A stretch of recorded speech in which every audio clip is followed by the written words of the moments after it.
I want to learn a little bit of the Megillah first, meaning in place of the Oben Abba, and then switch over to the halachot of Purim. And that way we can do a little bit of both today and tomorrow. I'm going to tell you the honest truth.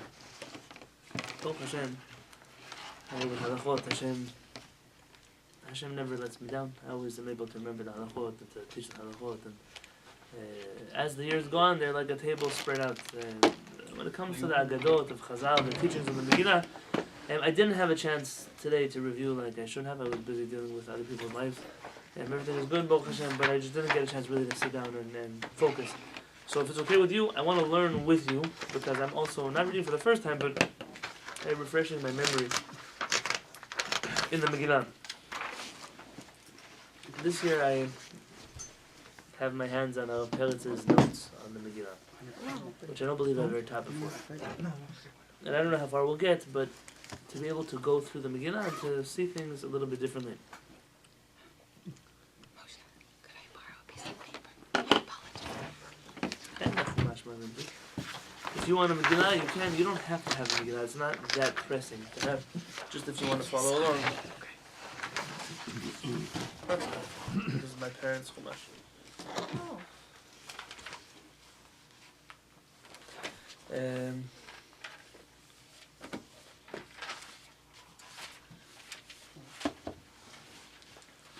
There are many challenges to learning Torah properly.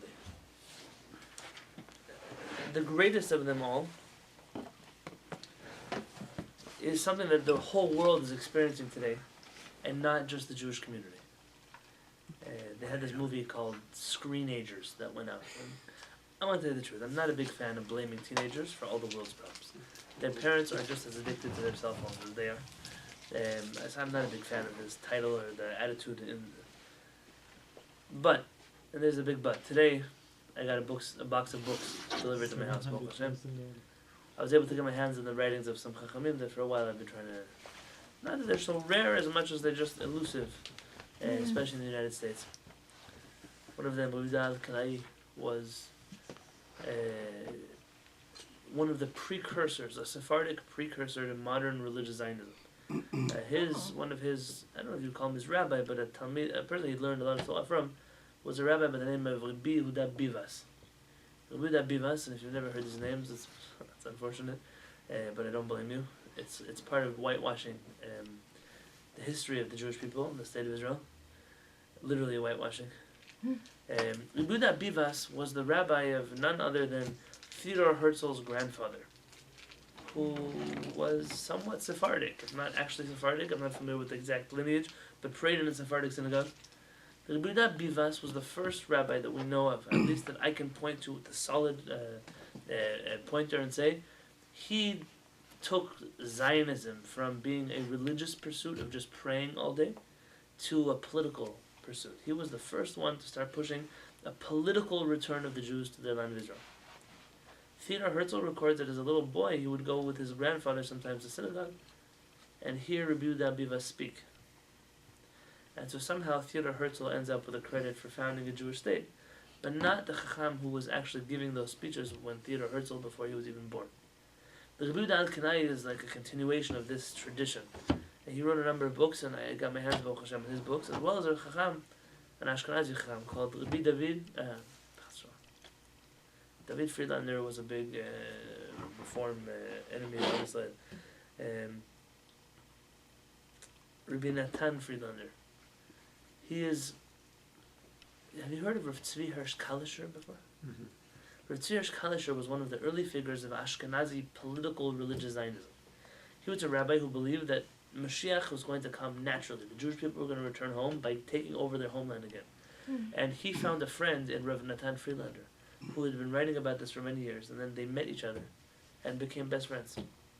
And together lifted up the banner Rav Tzvi Hirsch Kalischer and Rav Natan Friedlander, or Rav Natan Friedland. And both of them lifted up in Ashkenaz the banner of political, what you would call Zionism. I'm not using that word because that's what people are familiar with. Long before people had even, these socialist Jews that invented the secular Zionist movement, long before they had thought of going to Israel and buying land in Israel, they were already doing it. And it's part of my whole dream to bring back Judaism to where it was. Of showing people that all the things you think are true are not really true. And that if you hate the state of Israel because of the idea was envisioned by evil, secular people like that, I'm not saying that, that's what they say. You just don't know enough about your own history to know that the people who thought of these ideas were real HaShamayim that were leading Am Yisrael. And that it's not as controversial as you would think to believe the Jewish people belong in their homeland before the Mashiach comes or anything else. Rather, it's the other rabbis who are the minority. But it was not the shame. We'll get to that when the time comes. Why did I tell you this? I brought this box of books, and my the postman who I was delivering carries the boxes. He puts it on the doorstep. I said, "Here, let me take it from you. It's heavy." He said, "No, it's an honor to carry this box." Why? He tells me, it is so special that there are still people in the world who order books. Oh my. That's what he told me. He must deliver thousands of packages every day. And it's iPhones, iPads, Kindles, which people believe are books. They're not books. All kinds of toys and accessories and games and clothing and shoes. And he said, I don't know if he's right, but he said there was a study that was done that reading from a text, from a script, you have a 33% higher retainment rate when you read from a book than when you read from a screen. And I can tell you that I've been saying this forever. I don't know if it's actually medically proven, so I'm not going to tell you yes or no. What I can tell you is that as a person who I have access, Baruch Hashem, to certain libraries, digital libraries, thousands of books of Chachamim.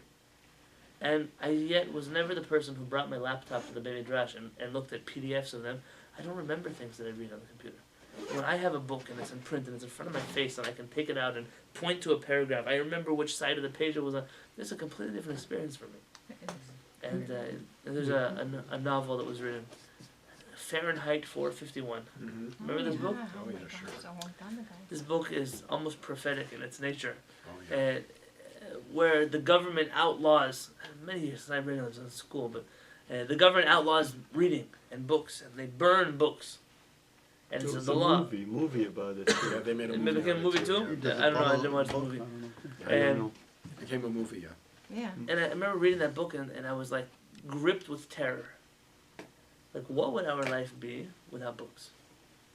And then I realized there are some people that nobody had to burn their books for them to not have books. I mean, Raphael told me, Raphael has a whole library at home. But he told me that when he grew up, can I share? Yeah. There were maybe 3 or 4 books in the house. Me too. As a kid, none, Yeah, I don't think. at None? all. You don't think none? We only had For the sure a reading. Bible there From was. 10 years below, I don't think there was a single book in the house. Not even a Bible? No, not even No. the Bible. We Wow. had the Reader's Digest. A little Catholic That's it. catechism, Wow. it's kind of like a Siddur type of I thing. got it. It's a little... It's a small one, yeah. And look today. Look where we are. Now, we are the people of the book. That's what we're called. But I fear that there will come a day where just like once upon a time we were the only literate people on earth and everybody else was busy doing whatever they did and we were reading books, that we might be the only people left in the world that are reading books. And that scares me. I don't want it to reach that place. It's a scary thing for me to think that information is not coming from paper, from people, from... Our rabbis say, Otiyot b'chimot, the letters, they inspire you in a certain way. So he delivered the books. And I was thinking, why are people so bored of reading? You know, when you have a phone and you're on Facebook, I don't know, whatever you're doing, Instagram, Twitter, Snapchat, I don't know what everyone's up to nowadays. Everyone has got their own. I asked some kid, hey, do you have a Facebook? Did I look that old to you? What? I didn't think I was that old until this kid tells me, you think I'm old? And that was his, sorry, I didn't know only old people have Facebook. I don't have Twitter or Snapchat. Raphael, you must be very young. I'm behind the times. Huh? So, you think about this, and you realize that it's really hard to entertain a person that has no attention span for more than a few seconds. I mean, things have to flash and blink and move and have sound and perfect, or else they're not looking at it anymore. It's the serotonin response. You don't get that from a book. From a book. You have to work at it to get the serotonin response. And so here, this is exactly, I would label today's religiosity in the world, Judaism, Christianity, Islam, any religion, the road that religions have taken in the last few years has been one, I call it instant oatmeal spirituality. Mm-hmm. If I can't pour hot water and that oatmeal gets cooked in 10 seconds, I will not waste my time on it. The pursuit of closeness to Hashem, of intellectuality, of depthness of thinking, of a spiritual lifestyle, if it doesn't happen instantly, then it's not worth my time. And so what have people done? They've decided to offer instant oatmeal spirituality. It's this kind of meditation, it's that kind of thing, it's this gimmick, it's that red string, it's that, whatever it is that can get you to think that you're feeling something that's really not. Whereas Torah would tell you, oatmeal, before it became instant, someone had to cook it. Someone There's had a to grow process it. here. Someone had to grow it, right? To harvest it, to dry it, to cook it, whatever has to go into that. The way that Torah works is you have to work on it. It doesn't mean it's hard. It demands from us effort. And not just effort, but to be willing to be disciplined and to sit and to argue and to think and to look through things. In the world of the yeshivot, there was an approach that came out a few hundred years ago, and this was called pilpul. Pilpul comes from a similar word. How do you call a spicy hot pepper in Hebrew? You know? Harif. Harif is the spiciness. What do you call that pepper? Pipal. Pilpel. Pilpel. Pilpel harif means a spicy pepper. This style of pilpul. Do you have a Mistat Yesharim with you? Do I have a Mistat Yesharim with me? Do you have on your app, on your phone, Safaria? Yeah. Could you pull up the introduction to Mistat Yesharim, please? In the generation of pilpul, rabbis realized the students were getting bored. They didn't want to sit down and learn Chumash and follow it through the commentaries, the Talmud, and then to reach the quotes of the rabbis and to take those words apart and to dissect them and to come out the halakha. People got bored. I want to jump around a little bit. I want to be excited when I learn. I don't want to have discipline. See, when you are not focused in learning, it is very easy to make mistakes. Because there's a train of thought that you have to be able to carry the whole way through. I learned right before this class with a group of gentlemen, Shulchan Aruch. We've been learning for a while already. And now Ma'an today quoted a Rashba. He quoted a few weeks ago. And he's expecting that we internalize this Rashba to the point that everything he said until now is only as if he was speaking for the Rashba. But now he's saying, but no, I'm not following the Rashba. Everything I said until now was as if we were the Rashba. Now you have to shift out of that mentality and become a different rabbi. If you're not able to hold tight onto your chair, you got lost already. You derail. The decision you're going to make in halakha is that something that is forbidden is actually allowed, and there we ate firafot. Because you didn't have there's an old Ladino word called zitzfleisch. Right. It's Ladino, Yiddish. yes. I don't know. They said that about In Hebrew, Einstein, we that would he say had this flesh. sevlanut. People are not able to sit anymore and fully follow through a thought because there's no patience left. And so rabbis started developing this concept of pilpul. Pilpul is exciting.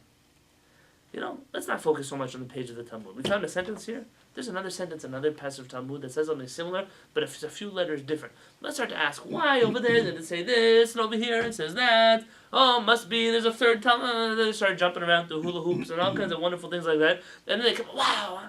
I say, what did you actually study? What halakha did you learn today in the middle of that? It's not about halakha, it's about sharpening my mind. Who said it's about sharpening your mind? Where does it say you have to sharpen your mind?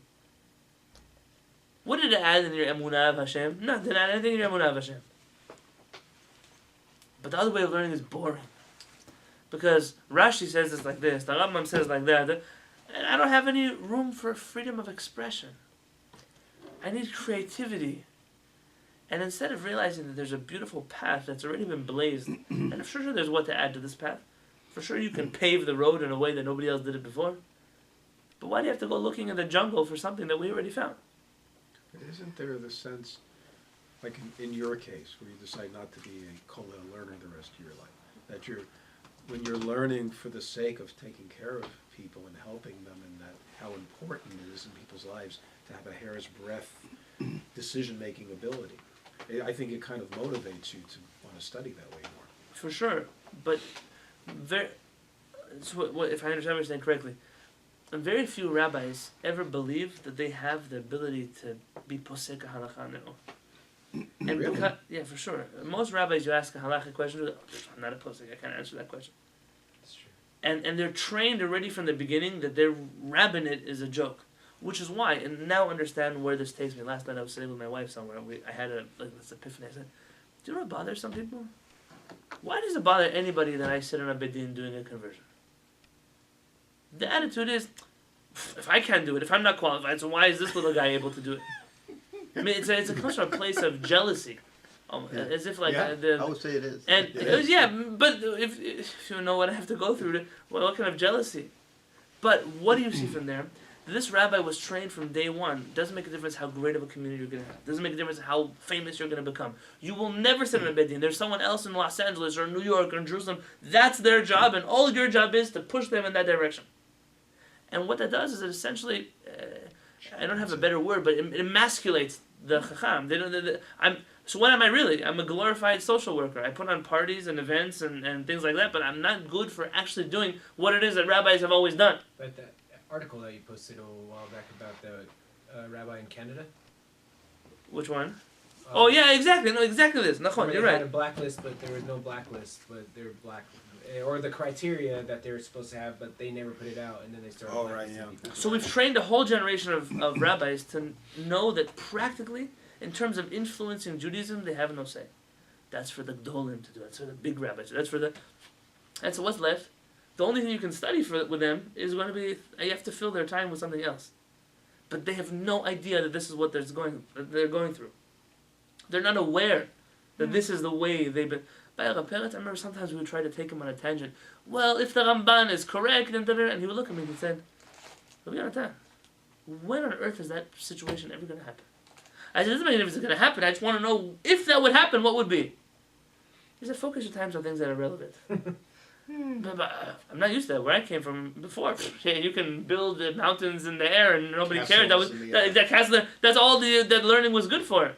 He said, one day you're going to be sitting in a community and someone's going to ask you a halakhic question. And you're going to regret that you wasted time on this question instead of knowing something that was relevant, that was going to be asked to you, and you didn't spend time on it. And that was a completely different approach to Torah than anything I learned before. If this is not useful, find time for it later in your life. Right now, you have to know what you need to know. And that sounds oppressive. I'm telling you what today's yeshiva student will tell you. Where's the brilliance in that? The brilliance in that? The brilliance in Baruch Hashem is that we're able to do things that other people are not able to do. Is we can create things that other people can't create. That we had time in the yeshiva to do the things that only we could have accomplished in the yeshiva. And the things that we could do later, we'll do later in life. That we don't need a yeshiva for. You have the Ramchal? The Ramchal's reaction to this style of study, Mislat Yesharim. Do you see where he mentions Pilpul, or should I find it? Oh, I just pulled up the introduction. I'll read. The Ramchal sees that this kind of Torah study has taken over the world. And so he tells me,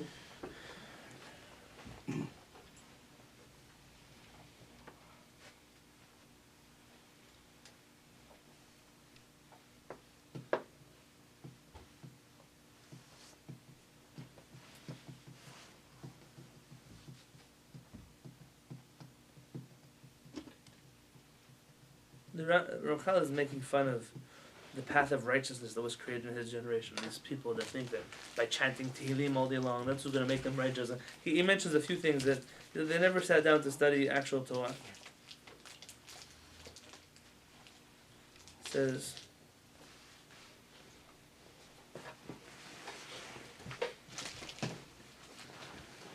Ma na'aneh biyom tochecha. What will we answer on the day of judgment or rebuke? אם התרשלנו מן העיון הזה והנחנו דבר שהוא כל כך מוטל עלינו שהוא עיקר מה השם אלוהינו שואל ממנו. What will we answer on the day of rebuke if we have been lax in this study and forsaken that which is so incumbent on us as to be the main thing which Hashem has required of us? What are we going to answer when Hashem says, what would you spend your time learning?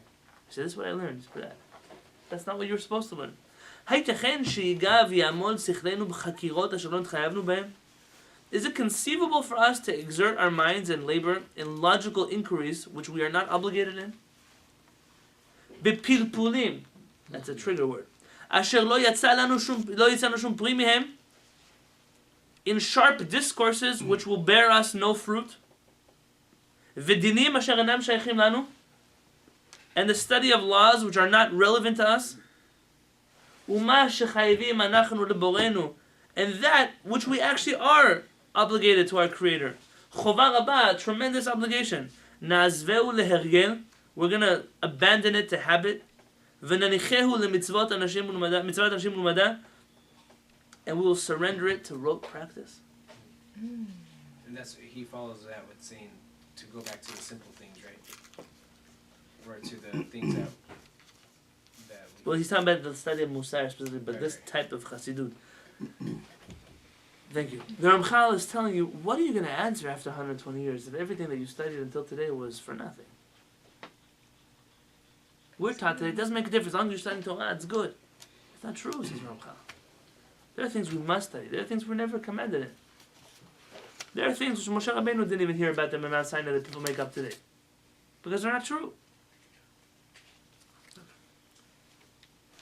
And here's where I'm going with this. While Pilpul was ripping apart the world of Europe, one of Gedolei Ashkenaz writes that since Pilpul came and destroyed the world of Halakha of Europe, he's one of the Gedolei Ashkenaz. He says Hashem had nowhere left to rest in the Beit HaMikdash anymore. There was no room for Hashem anymore. Miyom Sheba Pilpul La'olam, from the day that Pilpul came to the world, says Chacham, Nechrevu Daled Amutav Shakadosh Baruch Hu B'Olamo, the 4 cubits of halakha in which Hashem dwells were destroyed, and he had no more dwelling place in his world. While this was raging through Europe, you want to know the politics of this? So if you can be 2 Gemarot, one is going to be any random masachet you find, and one is down there behind the blue tali, behind equals that. Find me one that says Masechet Nedarim. That's enough. It'll be like Nazir and Nedarim and Sota all together. Nedarim, okay. Yeah, that one. We could just use this. Okay, very good. Sota. Look here. Thank you. On the page of Masechet Sota, see this is tractate Sota in the Talmud Bavli. I fear we won't even get to them. You have here the commentary of Rashi. The Talmud is in the middle. Right. Rashi is on the side, in the inside column always, and on the outside, which is whose commentary? Tosfot. Very good. Tosfot. What kind of commentary is Rashi? Pilpul, Pshat, Pshat. Rashi, for the most part. Let's put aside the wars that he quotes too many midrashim. I'm not here to fight Rashi today. Rashi is simply there to help you understand what's happening in the Talmud. This is what it means. This is what it's referring to. Like the Torah. Yeah, very good. What is Tosafot's job? Is he a commentary on the Talmud? Haven't ever studied Tosafot here? You could be you didn't. It's a commentary, but it's from a different era than Rashi. It's the grandsons of Rashi, Yeah. many of them. But what's the idea behind it? Tosafot is a book of Pilpul. They say, listen, why does the Talmud say this? When we know that somewhere else the Talmud says that. I mean, instead of understanding what the Talmud says here, they try to elucidate what the Talmud says here by finding problems from somewhere else.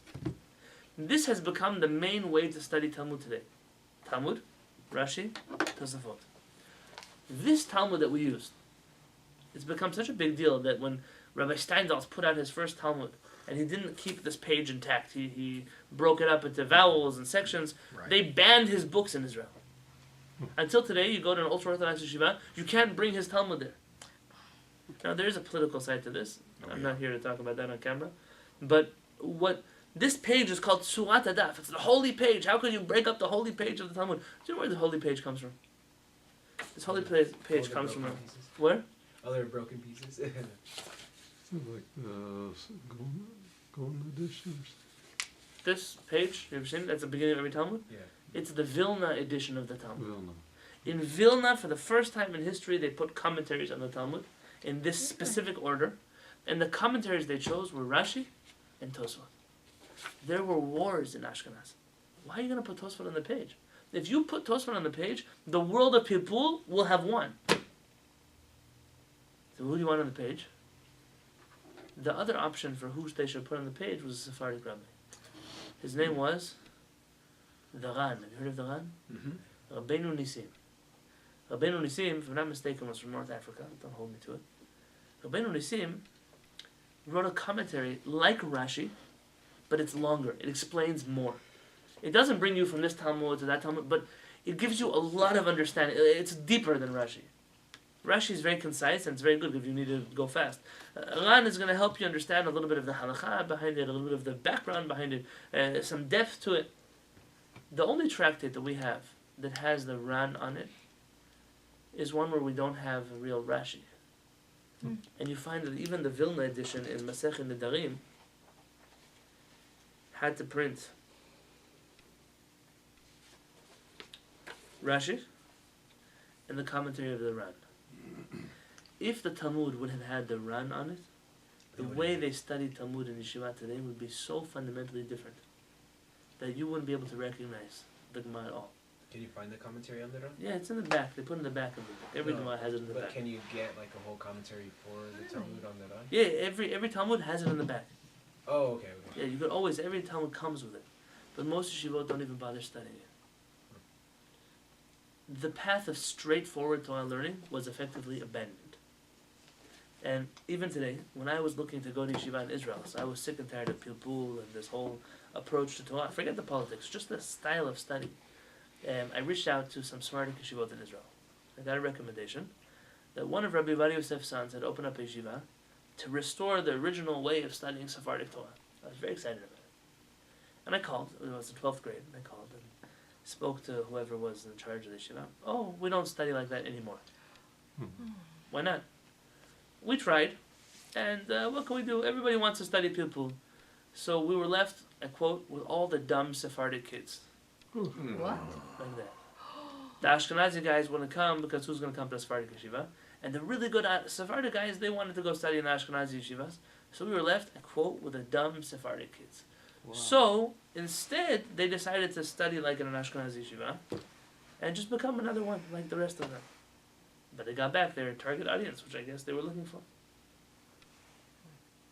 And I think that the only place left around that actually studies anywhere near, it's not perfect, but anywhere near like what Chachmei Sfarad used to study like, is going to be the yeshiva that I went to. Havapel is one of the last B'tei Midrash that just studies on a very, you would call it simple, but not simple. Simple oftentimes is the most genuine path to the truth, but it's boring. And people leave there all the time because it's boring. But if you know that it's like learning to be a physician, whatever form of medicine, it's like you're dealing with people and you better know what you're doing because people's lives are in your hands, and it makes the learning very important and much more alive, I would think, if you know that. If you have depth and intelligence and sophistication.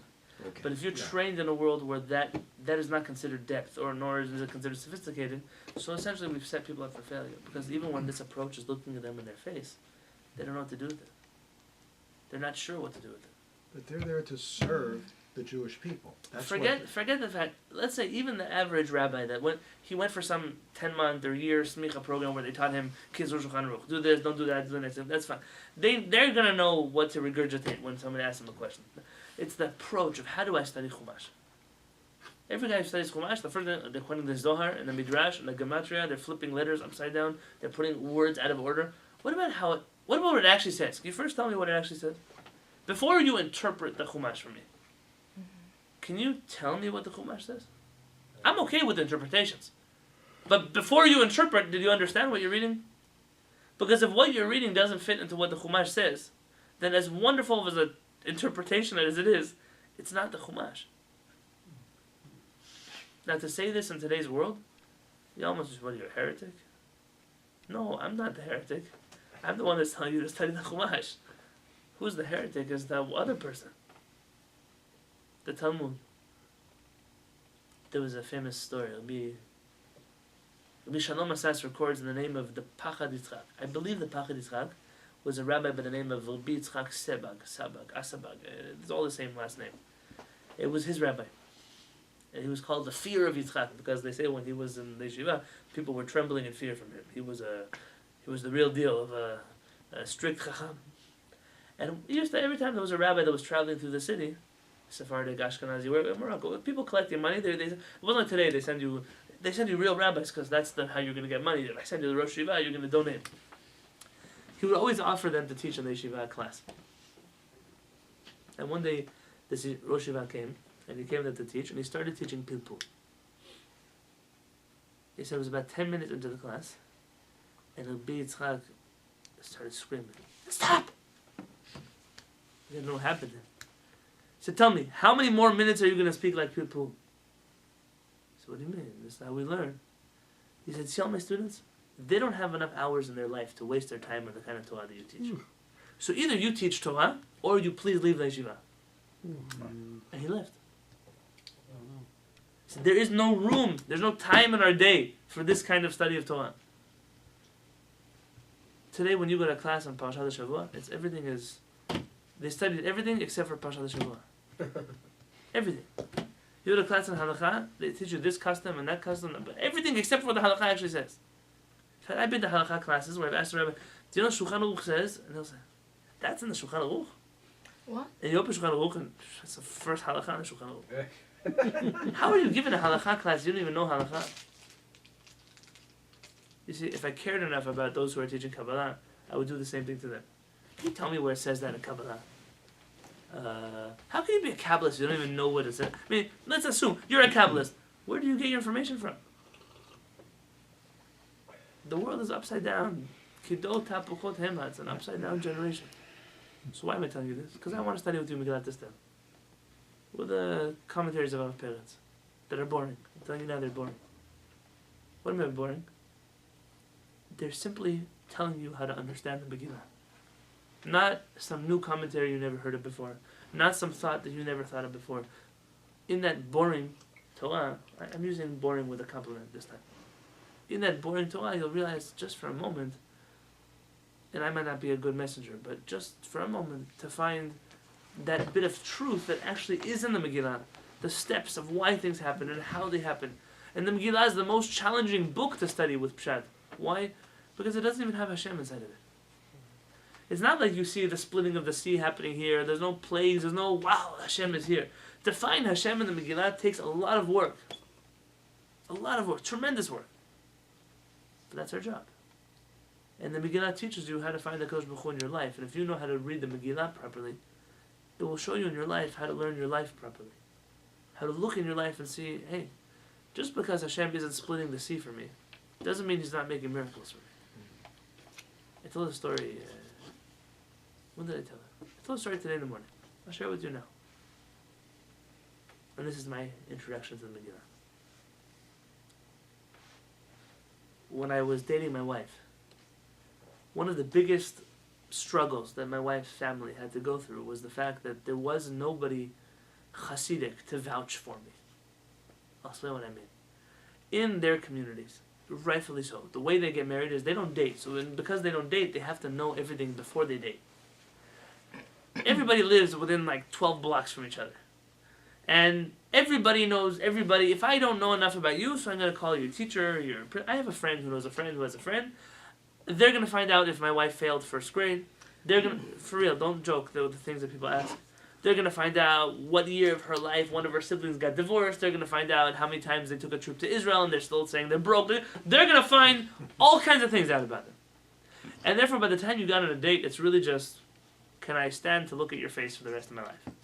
Because everything else, if there was a problem, I wouldn't be here right now. Like, there's a whole joke, like, oh, hi, what's your name? I don't just know your name, I know your great-grandmother's name. I don't just know, it's when it came to me, I don't work within that frame of reference. Who do they know in San Diego? Who do they know in my world? Nobody. And it gets scary. And for whatever reason, the Halevy could only do what he could do. So I'll tell you a story. Antu ilat eilot v'sibat sibot. And the Navi tells us that Hashem is the reason for all reasons, the cause of all causes. I was in New York, and I was waiting for a flight to Israel. I was just coming back for Pesach vacation for my parents. It was 2009, couldn't be later than 2009. And I'm waiting in line by the airport, maybe 2010, maybe. I'm waiting in line by the airport, and Elal boards the flight an hour and a half early. So I'm waiting already in line. Yeah, you sit on the plane, you can already start walking to Israel, but then they go. Now, I'm sitting there in the line, and I see someone tap my shoulder. I'm going to look around, every crazy person taps my shoulder. It taps me again. I turn around. Some Hasidic guy with 7 layers of clothing. Looks a little unkempt. Oh, great. Tell me he's sitting next to me on the plane. I'm embarrassed to tell you, I was very dismissive of the personality. I wasn't rude, I just wasn't kind. It was a mistake. I did true after that already. And he tells me, do you have a phone that I could borrow? Sure, what do you need it for? I need to call someone. In the United States? Yes. I give him the phone, he calls, nobody answers, he gives it back to me. A few minutes later, yes? You have a phone I could borrow? Yeah, again. Almost 7 times it happened.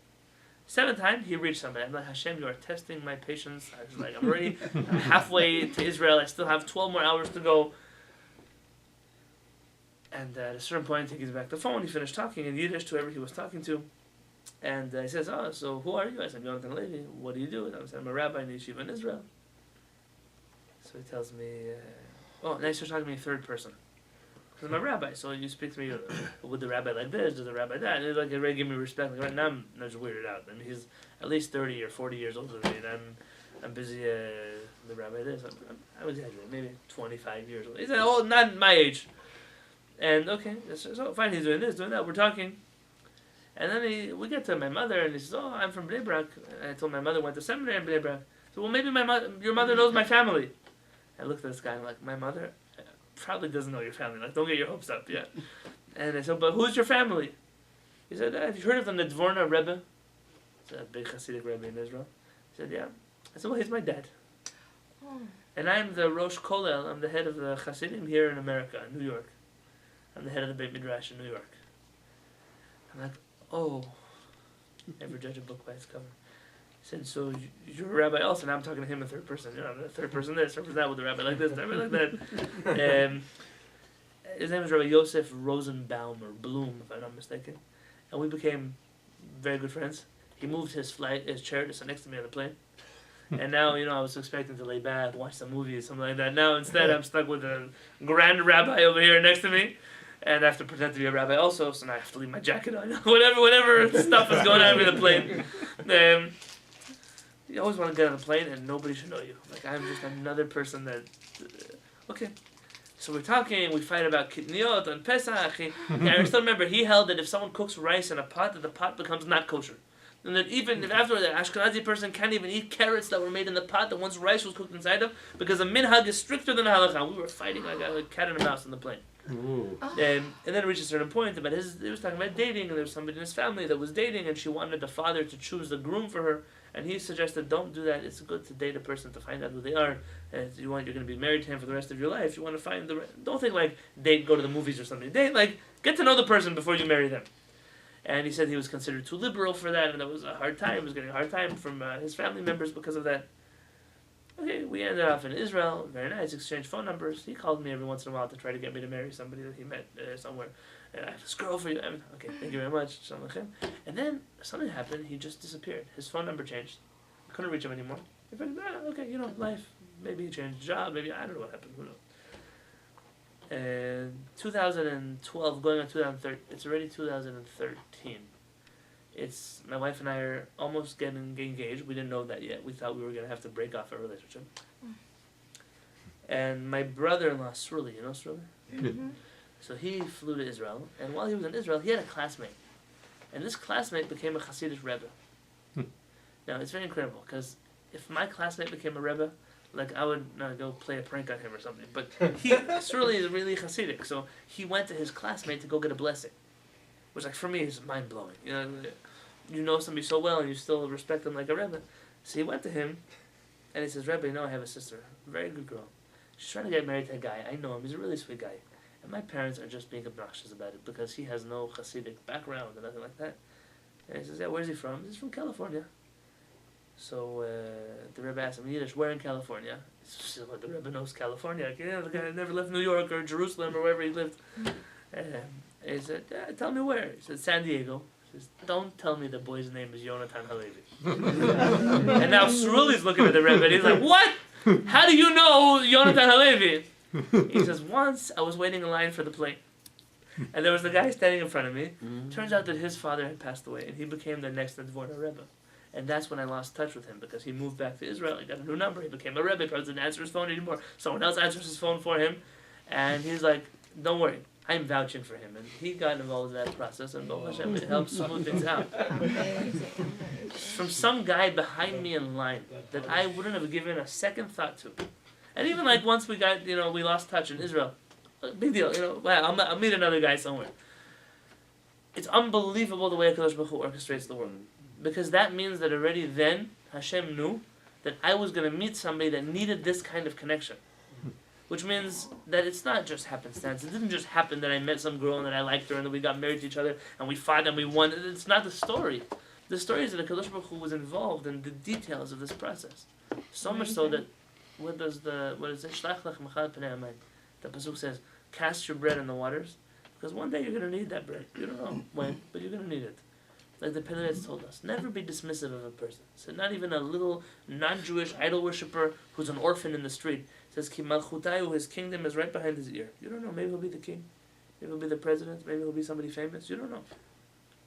Treat everybody properly, because you don't know when you're going to bump into them again in life. This is a story of Megillah Ester. Halav Peretz tells us there are three kinds of miracles. There are three kinds of miracles. There's the first kind of miracle, which are revealed miracles. You all know this. This is not something that I'm telling you that's new to you. Revealed miracles, like leaving Egypt. With a mighty hand, Hashem took us out of Egypt. There's rivers turning to blood. There are frogs jumping everywhere. There's people dropping dead. Those are revealed miracles. Nisim Gluim in Hebrew. Have a good night. The second are hidden miracles. What does it mean, hidden miracles? Like the story of Purim. Miracles in which Hashem is so obviously there, but it's all behind the scenes. It's all covered up. Many of the Ashkenazi customs that exist on Purim are there to represent hiddenness of Hashem. From masks and costumes and hiding fruits or things inside of dough, like what they call those nehaman, the cookies people eat on Purim. All of this is there. The Ashkenazi tradition is trying to bring out an experience of this is all about hidden things. We know they're there, but they're not revealed to us. That's much of what are the customs that go on there. Even the Sephardic community had something. My mother's family has a custom that they bake an egg inside of bread. Because that's to show there's something hidden inside of something. I don't like bread with eggs baked inside of it, but it's not like they crack the egg and they bake. It's the whole egg inside of it. The shell? I've seen You've seen that before? I don't remember with a shell or not a shell. Normally I just look at it and it looks back at me. They do it also. Okay, but this is the customs coming from the same place. And this is really where you find the Kadosh Baruch Hu revealed through nature, through life, through what other people would call coincidence, is what we see at Kadosh Baruch Hu inside. And the third are the most hidden miracles. Like we say in the Amidah, Al nisecha shebechol yom imanu, and the miracles that you make for us every single day. The ones that we don't even think are miracles. Yes, I'm telling you now in front of a group of people, so I'm not guilty of not giving thanks to Hashem. Yesterday I was driving back from the Sky High Gala banquet. And I was getting from the 163 highway to the 805. I think that's where I was driving. And some car had decided to just pull over on the side of the road. Okay, pull over on the side of the highway. And then he zoomed right back into the freeway in front of three cars. I mean, he didn't wait till the road was clear. He just swerved right back in. And the car in front of him almost slammed the brakes. The second one almost didn't crash, thank God. He veered off the highway. And you understand, I'm driving. I wasn't thinking, like, who's thinking about this? I'm on car number 3. I drove the car. My wife thought I was crashing into the barrier. I just, this far away from the barrier, I stopped the car. Oh, God. Oh, my. And this fool, I was texting on his phone what he was doing when he was driving. He didn't even realize what was happening behind him. He just drove away. Hashem did a chesed with me. That could have been a terrible car accident. 3 cars piled up, and I wonder, we were all doing the 65, 70, I don't know what we were doing on the highway. But it's a split second. We don't even think of those things as miracles. Those are real miracles. Fabi is at my house now. She told me last night in her neighborhood, a cartel started shooting at people. And right outside of her window, In Hillcrest. no, in Mexico. Oh. They showed the distance from me till Rafael. A 20-year-old boy was shot, dead on the floor. Exactly. She was standing there a second ago. And his mother's there crying over his body. A terrible thing. Who decided who that bullet was going to go to? I mean, that could have been any of 20 people that was standing there. A person was in that situation, we wouldn't dismiss it as a miracle. Just, thank God I was in the right place at the right time. The right place at the right time is also HaKadosh Baruch Hu. I'm not here to deal with the theological ramifications of why a 20-year-old and why I'm not here to talk about that. My grandfather, Alav Shalom, remember there were rockets falling in Israel, and my parents called, Sarah, go to the bomb shelter. And my grandfather, like my father, was very stubborn. In a good way, stubborn for good things. But he said, no, I'm too busy now, I'm learning. I said, oh, you crazy, you're going to be... He tells me there's a word in Arabic, maktub. Maktub, from the Hebrew word. Katuv. It's written. Said every rocket has a predestined destination. He says, do you think if HaKadosh Baruch Hu thought that today's going to be my last day on earth, He know how to find me in a bomb shelter also. And I always laugh, like, come on, a bomb shelter? Even if you get away from Hashem in a bomb shelter. It's not true. A few years later, there was a family who was killed by a bomb in a bomb shelter. Really? They stood near a window, the window wasn't up to the regulations, and Maktub. In our life, there are so many things that happen. The person goes to the hospital, and they come out. They see babies being born. They see these are things that are miracles. Baby's born with 10 fingers, 10 toes, 2 eyes. There are so many things that could happen wrong with the person. But we don't ever give thanks to HaKadosh Baruch Hu for the miracles. We think that, that's just life. I'm lucky. We get a job at the right time. We get a bonus exactly when we needed it. Sometimes we lose things. And we don't realize that HaKadosh Baruch Hu, it was good that we didn't have them. All kinds of things happen to us. These are 3 kinds of miracles. Revealed, hidden, and the ones that are so hidden that we don't even consider them to be miracles. Those are real miracles.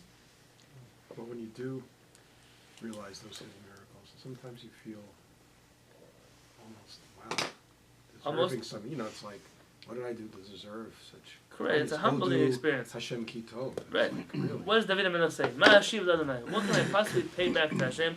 Kol techmulo hi alai, for everything that He does to me. My wife said pasuk a lot. Ma ashiv l'Adonai. What can I give to Hashem? If Hashem would ask me now, okay, Yonatan, turn in the bill. Here's my bill for you. Write out a check to Hashem accounts receivable. What can I possibly pay HaKadosh Baruch Hu for everything He's done for me? What? Just keep thinking more of what you're doing. To give thanks, huh? But to realize that Hashem is in your life. So let's talk about the first thing that happens in the Megillah. That is Malka Vashti, the Queen Vashti.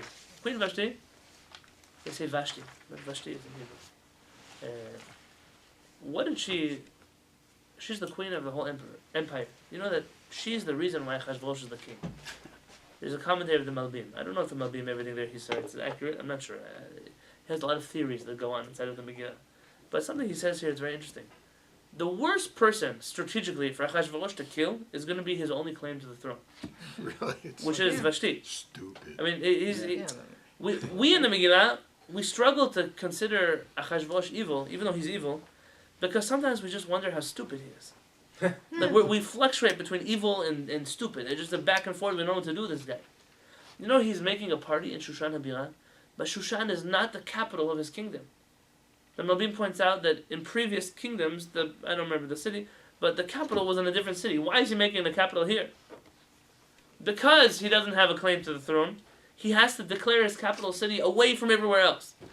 San Diego is the capital of the United States, because if I were to declare myself president in D.C., someone would shoot me. And this is meaning he had to relocate a lot of things. He did a lot of things that don't make sense.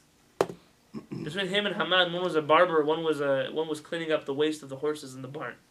All of a sudden he becomes king. And it kills Vashti. It's not normal what he's doing here. No. But let's talk about her. The way that Vashti dies. The first thing is the command. Why does he command her? What did he command her? To jerk out without clothing in front of his... To come without clothing in front of his whole party. Now, was he doing that to show her off and beautify her, or was he doing that to disgrace her? He was because degrading he was her. drunk. Chazal say he was degrading her. Yeah. He was degrading her. This act was not there to see, oh, look how beautiful my wife is, even if that would be twisted. But he was coming from a place of trying to degrade her in front of everybody. Look how you answer to me, you reason that I'm king. Maybe that was the thing. It was like an ego thing. It was an ego for thing. him. But it's a crazy thing for him to do, especially when everybody in that room knows the reason why he's there is because of her. Yeah. And what does it do to him, by the way, when the kind of king that tells his wife to parade and undress in front of everybody else? What does it do to him? Degrades him. It degrades him also. Again, we fluctuate between evil and stupid. We're not sure about this man. The second, she decides not to come. And what is his reaction to her not coming? How dare you? He blows up with rage. Anger is... He's drunk. Come on. We don't know that he's drunk. Right? God doesn't make He's been drinking all the for time. 180 days. So he's a perpetually drunk. They call it Kisei Mishta, the place of drinking. That Beit HaMishteh. Okay, I'm not here to tell you was drunk, not drunk. It doesn't make a difference, really. But here, her reaction is, no, I don't want to come. And she tells the wife, come out naked. No, I don't want to come. It's obvious that she's going to tell you she doesn't want to come. Why are you so angry? Like, what did you think was going to happen? The fact that he's so angry is not normal. The reaction doesn't fit what he's asking. He's asked her to degrade herself. She says no, and then he's mad at her. That's not a normal reaction. Also, he doesn't understand the pride of women in that culture, which is to be dressed up with jewelry, with the finest clothes, and look beautiful. It's like that's.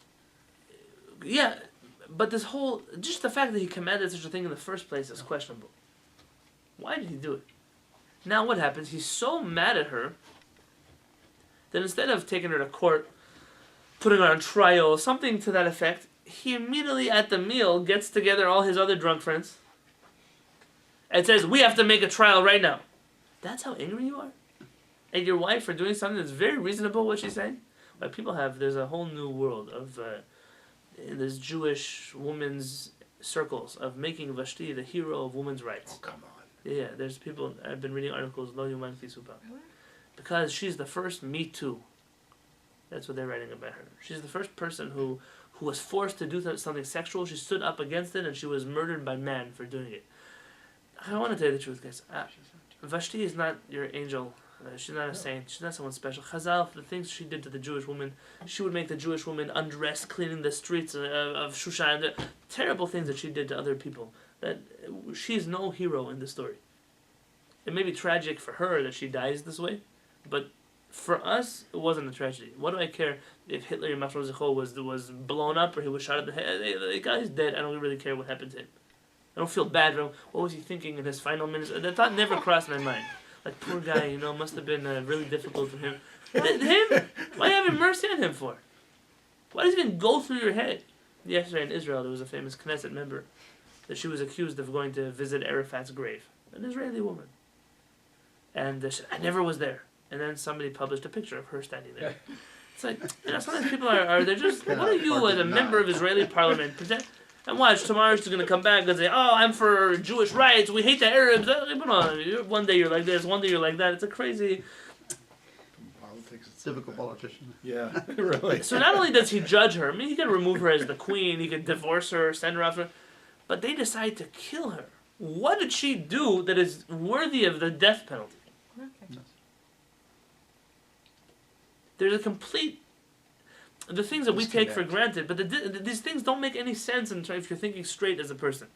So you're saying that that's Yad Hashem here. This is our Ped's pointing out that all of these things that are happening is the hand of Hashem in the story of the Megillah. But he knew that he was like king thanks to her.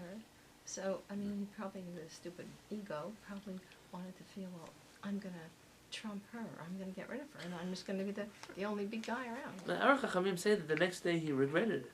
Yeah, it says He here, felt but- really bad that he killed Vashti. Whoops. So it makes even less sense. But if he hated her and he was just looking for an excuse to kill her, fine. He didn't hate her, maybe he just, it's just an ego He thing. was disrespected to the point where you make a decision that you can never reverse.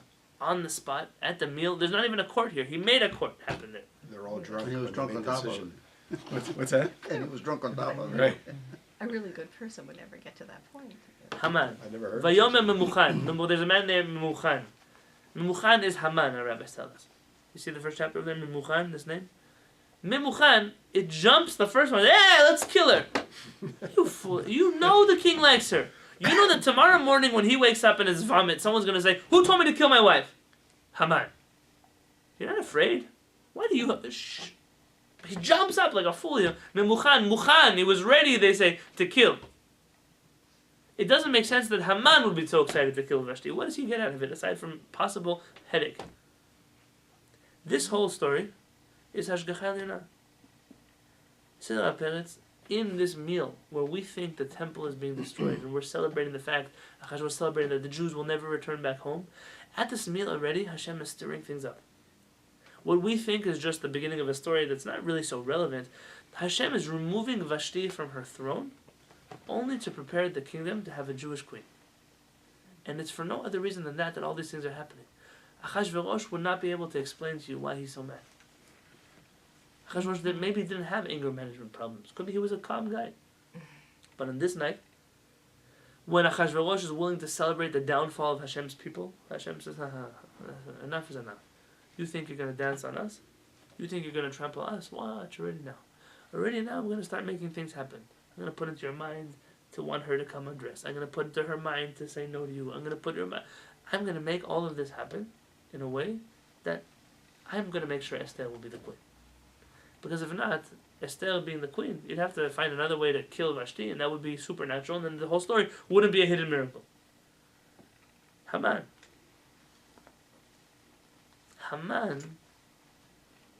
is the same one that decides to kill Vashti, is the same person who decides to kill the Jewish people. Why does it have to be the same person? Why does he, of all the princes, officers, ministers that were there, why Haman? Why does he speak first? He's the most evil. You don't think there are other evil people there? Descend of Amalek. He's a descendant of Amalek. He might have had a brother. Who knows? Haman. What? Our parent says that when Achashverosh is sitting with Haman and Esther at that feast, and Esther says, Ish tsar ve'oyev Haman harazeh, this evil, wicked Haman that is sitting here, she was saying this as in Achashverosh, you know also that he's wicked. You also know that he's evil. This is the same man that killed your wife. Meaning, don't just think that I'm complaining about him because he wants to kill my people. What did she tell the king? It's not worth your time if I'm here only because of me. Rather, this Haman is objectively a bad person. He killed your family too, Achashverosh. Esther would have never had that kind of ammunition had this story not happened at the beginning of the Megillah. Haman's downfall is way in the beginning of the Megillah, before Mordechai overhears Bigtan Vateresh, before Esther summons to... Really, Achashverosh is already hating Haman. And Esther is simply reminding him of something that happened not so long ago.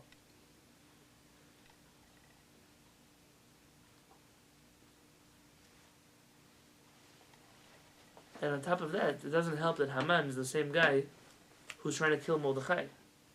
And Mordechai is not just a neutral person to Achashverosh. He's the friend of Achashverosh. He's the one that saved Achashverosh's life. So she's saying, this person, not only is he trying to kill the Jews, you don't need to care about the Jews. Not only is he trying to kill your best friend, the one that saved your life, even if you didn't want to care about him, he tried to kill you, your family. And this is what gets Achashverosh livid at Haman. Already here, the king is done. He's done with Haman. Esther gets married to Achashverosh. Halachically, there's some crazy questions that go on here. Like, how could she? She's married to Mordechai, according to some opinions. How did she marry Achashverosh? She even had children with Achashverosh.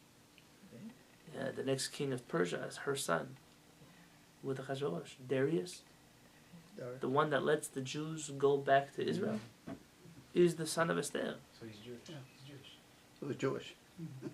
If you know that in this temple that we rebuilt in Jerusalem, there was a mural of Shushan Habirah engraved into the stone with his name on it. As thanks to him for letting us go back home. He's the one that helped them start building the Very temple, good. right? Ezra and Nehemiah are going back. This is the second return of the Jewish people. He's the one that told them to. Even that, and it's not part of the Megillah story. Yeah. But even that is it's a part of the continuing- Hashgacha. Like, of all the kings that are going to let us go back, it's the one king that celebrated our downfall that his son is letting us go back. Now, I don't know that he identified ever as Jewish. The history of that king and his stories, I'm not familiar with. Not enough with, at least. Yeah. But this Talmud Sanhedrin says, how can a married woman have a child? How did you go back to Mordechai afterwards? What's going on here? You should know, the Chidah writes that Esther knew that the moment she would go to Achashverosh, she would never be able to be with Mordechai again. And if someone wanted to make a romance movie out of this, this is a tragedy. It's a real tragedy. And that's why she's arguing with Mordechai, I don't want to go. I don't want to go to the king. And he says, this is not about you and me. This is about the whole people of Israel. If you don't do it, Hashem will find someone else who will do it. He says, we have to give up what is ours as individuals to save the whole Jewish people. I don't think Am Yisrael recognizes enough what Mordechai and Esther sacrificed. There's a happy ending at the end. They read a Megillah, we all celebrate. But what they had to give up in order to save the Jewish people. A family. That's one view, though. It's a chidah, yeah. It's a chidah. I'm not telling you that it's not, but it has to be the absolute truth. But this is what the Gemara says, that when she was with the Achashverosh, she was like a piece of wood. She hated him. She had nothing to do with him. She just laid there, and it was literally him violating her. And because of that, she wasn't considered a woman who was cheating on her spouse or anything to that effect. She literally was not involved at all in this act. She was just there. That's for a halachic conversation.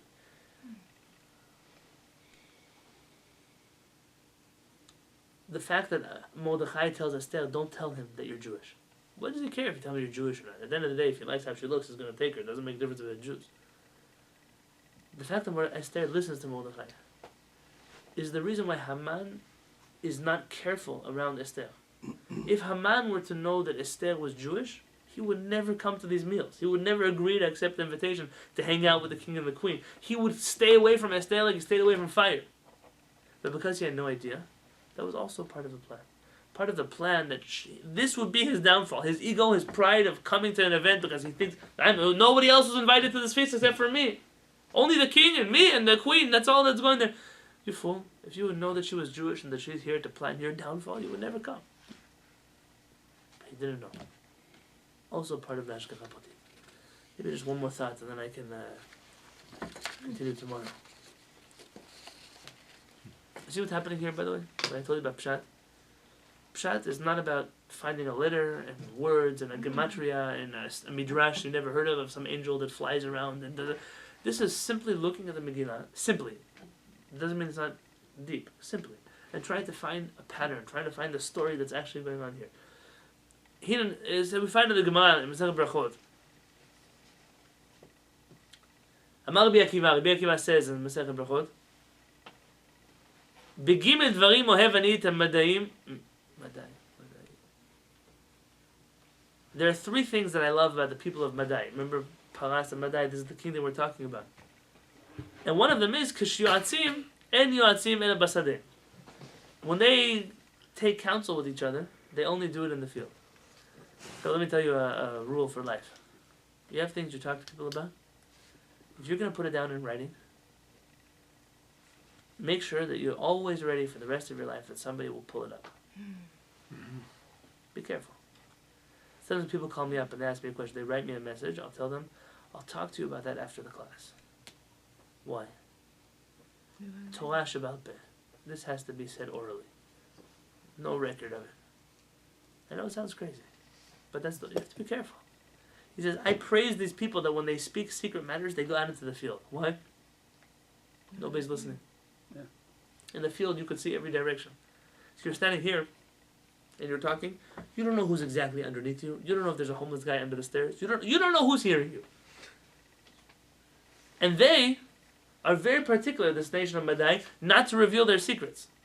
So there's a big question about Bigtan Vateresh. If Rabbi Akiva is praising this nation for never telling secrets near other people, how on earth does Mordechai overhear them telling secrets?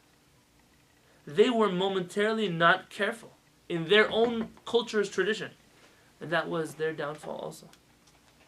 There's also Hashgacha Prati. It is also Hashgacha Prati. Meaning, these are people that have, their culture tells them, never speak to a person unless you're in the field.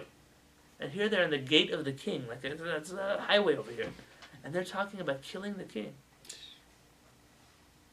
So sometimes my wife, I will tell each other things in Hebrew so other people don't understand. It's really awkward when the person you're talking about, if you're randomly at Balboa Park, you see a bird, oh look, and it's like they're Israeli and they know what you're saying. It's never the most wonderful thing in the world. You have to make sure. Oznaim Lakota, people's ears are always up to the wall. You don't know who's listening. And more than that, how is it that of all the people that were there hearing, it's Mordechai? If this is the gate of the king, and Mordechai's not always in the gate of the king, he's in and out, and back and forth. Hashem made it happen that at that moment in time exactly, Mordechai was there and he was hearing. You have to know if Mordechai was really a tzaddik, and he was. A tzaddik doesn't stick his head into other people's business. He's not going to stand around listening to what you're trying to say. A tzaddik has his own things to be taken care of. The fact that Mordechai was even close enough to them to hear what he wasn't like snooping on them, that he had heard what they said. Once is not just how not careful they were, but the fact that Mordechai wasn't even there to hear what they were saying. But it all happened. It comes back again. Yad Hashem. Yad Hashem is Hashem made these people speak the way they did, and Mordechai to be literally at the right time, in the right place, in order so that he will become the one who saves the king's life, in order so that later down on the road when the Achashverosh finds out that it's Mordechai that he is talking to, his attitude has to change. Because this is all part of Yad Hashem. It's all part about, this is what Hashem does. So, Let me ask a question. Yeah. Is there a relationship between the progression from a chag of hidden miracle to the holiday of revealed miracle, which is Pesach? There are those who try to make connections of why it is that this comes now and that comes later. I'm sure that in the realm of Chassidut, there's a lot that goes on over there. I'm positive. I'm not familiar with a clear connection between going from here to there. And Shavuot, everything is. Right. Shavuot is interesting because it's not a holiday of redemption at all. Unlike, it is obviously connected to leaving Egypt, but it's one of those holidays that are independently connected to the land of Israel, to the land, to the earth, to the harvest, which is very unique for one of our holidays. It's not celebrating the Greeks or the Romans or the Egyptians, or it's just a holiday. It's one of the few pure holidays we have that is just a holiday. Tomorrow, B'ezrat Hashem, I want to address a few issues. The first two of them are going to be, why is it that the king never rewards Mordechai? Why does he forget? You forgot to send a thank you card? Someone saved your life. It's not like he, got him a tax break or something. He saved his life. Yeah. What kind of king is he that he doesn't even say thank you? And it's not that he doesn't care, because clearly when he remembers that he didn't do it, it's the first thing, he can't even sleep. The first thing he wants to do when it happens. Why this gap? Why does he remember right before the Jewish people need to be saved? Also Hashgacha. But why? We're going to talk about that tomorrow. The second is to look at Haman's downfall, systematically, how he goes from one level to the next level to the next level, that for being the closest advisor to the king, he ends up being hung by the king. Not just being hung by the king, but as is very poetic justice in the Jewish people. Oftentimes those who persecute us, they die at their own hands. It's on his own tree that he made to kill Mordechai that he is hung. Oftentimes it's them. The prophet tells us, that those who destroy you will come out of you. Not come out. There's two ways to read that, by the way. That those who destroy you are going to be Jewish. That's not the real way to read the pasuk. The real way to read the pasuk is they'll leave you. But Hashem always has this plan. Somehow the seed that splits to save us is the same seed that crushes Pa'o in the desert. The same tree that was made to kill Mordechai, and not just does Mordechai not get killed on it, but Haman gets killed on that tree. I mean, he built that tree. He must be kicking himself, literally, when he's hanging from that tree, thinking, I'm the one who did that. Why did I do it? The fact that it was ready. If the tree wasn't ready and Achashverosh had a chance to regret his opinions, okay, you know what, I won't kill him. He's my friend. Let's just put him in prison instead. He didn't get that chance. Because of some little guy, Chavona, who remembers, we say Chavona Zachulatov, we remember him really good. He remembers, hey, Achashverosh, why wait? Why wait? Let's just kill him now. He already has a tree set up. We'll use his tree. The same way he kills Vashti. No fair trial. No chance to exonerate herself.